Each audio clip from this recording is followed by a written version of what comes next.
Thank you.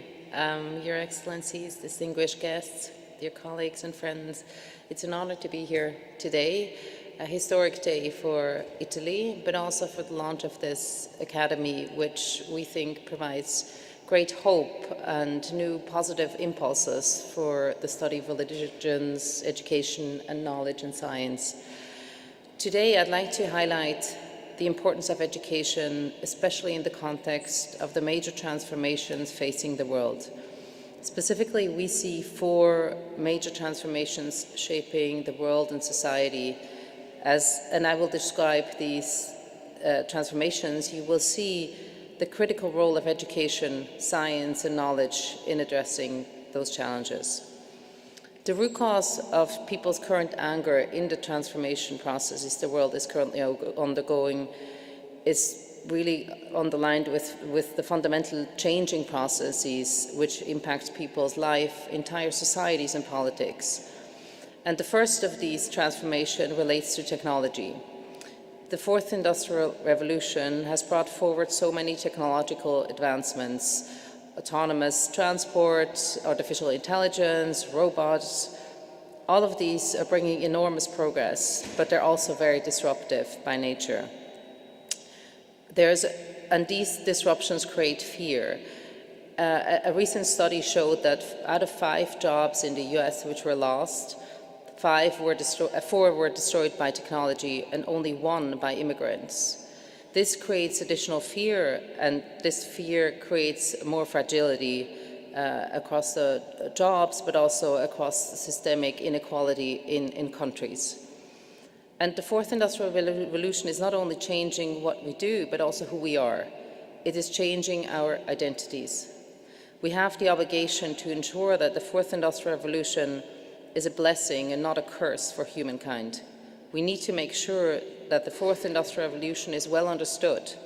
We have to create knowledge about its opportunities and know and define problems and risks and find solutions to minimize negative impact. A trusted platform for dialogue of discussion is needed more than ever.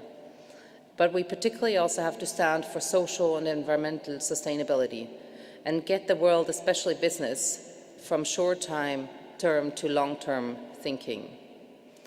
The second major transformation taking place is that we see no shared value basis. After 1945, when the UN was created, we had the Universal Declaration of Human Rights. We had a shared value base. Today, we move from a unipolar to a multipolar world. The US and Europe have been weakened, and new actors like Russia, China, and India are becoming the superpowers. And these super brokers have a very different understanding of the values and political and economic systems that they want to put forward and drive forward. We see more competitors. We see a more fractured, turbulent, conflictual world where we do not longer have this shared value base. We face a disappearance of morality in the political and economic spheres, but also in individual behavior.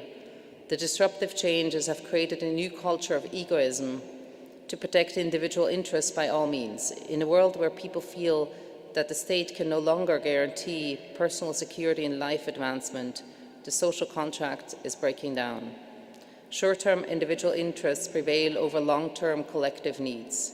Political parties, the basic pillar of democratic systems, are degenerating into shows of mobilizing promises and, to a certain extent, lies. It is important to understand that the world is not deglobalizing. The world is interconnected, and it will become even more interconnected. What is missing is a better global governance system, which also gives everyone a chance to help determine this new system. We can confront the moral crisis, which is exacerbated by a complete erosion of trust, only if the so-called elite once again become role models for ethical behavior. The third major transformations that we're seeing is the search for identity. We see this search for identity on a global level, on a European level, and on a national level. First, it is important to understand what caused this anger, which led to Brexit in the UK, but also to the US elections. Things have been taken for granted are now being questioned. The role of media, trust in the future, trust in institutions, trust in systems. Common values are being questioned, privacy is being questioned, ideologies are being questioned. Recent elections have been won through stirring of nationalistic slogans and answers, which are mainly answering national fears and demands, rather than concerns for a global order or a global system. Regarding this identity, we need to really show the world's citizens a more positive narrative and stand for an open, positive and constructive alternative, not just to react to people's anger, but to truly commit to improving things. We are doing this by launching systems initiatives and trying to proactively gather people for dialogue, but also to provide impact and to avoid a world which is too fragmented and operating in too many silos. Another important trend that we believe the Academy's work is extremely relevant for is what we call the end of the historical experiment of the Enlightenment, or the Age of Reason. This has led to what we would summarize today as Western democratic values and institutions based on liberty and equality. The basic principle of Enlightenment was rationalism, the pertinent search for truth in the interest of societal advancement. Reasons and facts became the drivers of decision-making. It is now paradoxical to see how, in the area of unprecedented technological advancement and progress, perception and even lies have become the main elements of which social behavior is based. The Brexit vote and the US presidential campaign are a clear demonstration of what is happening. The explanation for this new phenomenon is twofold. News today is consumed only if it is sufficiently emotionally charged. It is a natural human instinct when confronted with enormous media diversity available to look for news which are reconfirming our already held perceptions or which please. But the consequence is that it is a rather emotional, irrational behavior rather than rational scientific proof, which we've heard from some of the previous speakers as well. These four transformations show that not only are we faced with major disruptions of a revolution, but also more conflict, more anger, more confusion. In such a world faced by uncertainty and changing ideologies, education is needed more than ever.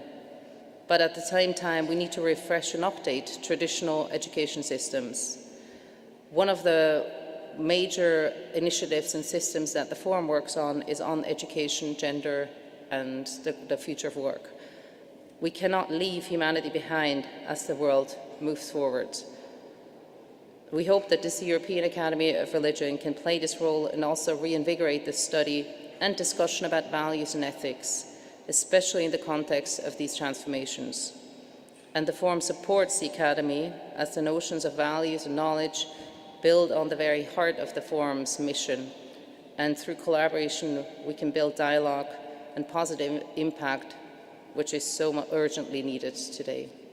Thank you.